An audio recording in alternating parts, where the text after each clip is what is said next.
السلام علیکم۔ آپ کو پتہ ہے اللہ نے ہمیں قرآن میں کس نام سے مخاطب کیا ہے؟ اللہ نے ہمیں قرآن میں اپنا بندہ کہہ کر مخاطب کیا ہے۔ اللہ نے نیکوکار کہہ کر، گناہ گار کہہ کر مسلمانوں کی تقسیم نہیں کی۔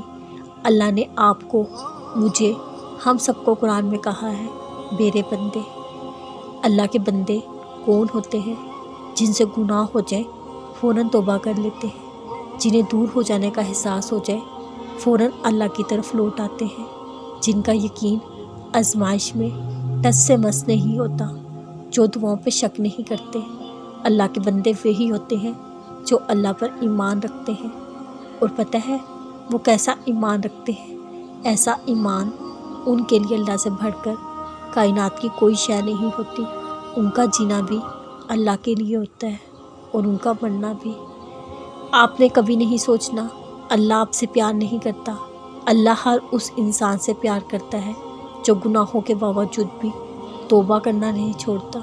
اللہ ہر اس انسان سے پیار کرتا ہے جو غلط راہ کو اللہ کی خاطر ترک کر دیتا ہے۔ اللہ ایسے انسان کو فوراً اس کی ایک توبہ پہ بخش دیتا ہے، پھر چاہے وہ اس غلط راہ پر ساری عمر کیوں نہ چلا ہو۔ اللہ نے ہم سب کو قرآن میں میرے بندے کہہ کر پکارا ہے۔ میں سوچتی ہوں کتنی محبت، کتنی مان کے ساتھ ہمیں یوں پکارتا ہوگا، کتنی محبت ہوگی اسے ہم سے۔ تو ہم نے بھی اس محبت کی لاج رکھنی ہے۔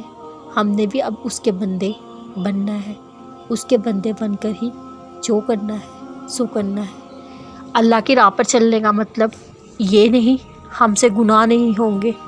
اللہ کی راہ پر چلنے کا مطلب یہ ہے ہم ان گناہوں سے سبق حاصل کریں گے، اللہ سے ان گناہوں پر توبہ کرتے رہیں گے، انہیں دوبارہ نہیں دہرائیں گے۔ گناہ پہلی دفعہ بھی کبھی بھی چھوٹتے، گناہ وقت لیتے ہیں، گناہ آہستہ آہستہ ختم ہوتے ہیں۔ اگر آپ یہ سوچیں گے کہ ایک نیکی کے بعد سبھی گناہوں کی عادت چھوٹ جائے، ایسا کبھی نہیں ہو سکتا۔ ایسا کرنے سے آپ کا دل اکتا جائے گا، یہ سوچ کر آپ کا دل مایوس ہو جائے گا۔ آپ سے یہ نہیں ہو سکتا، آپ نے کوشش کی تھی پر آپ سے ہوا نہیں۔ حالانکہ یہ خیال بالکل غلط ہے۔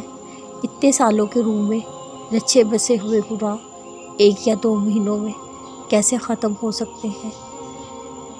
اس لیے خود کو وقت دیں، سبھی معاملات اپنے اللہ پہ چھوڑ دیں۔ آپ کو اس بات کی فکر نہیں کرنی اللہ آپ کی مدد کیسے کرے گا، کب کرے گا۔ آپ کو بس اس کے بندے بن کر رہنا ہے۔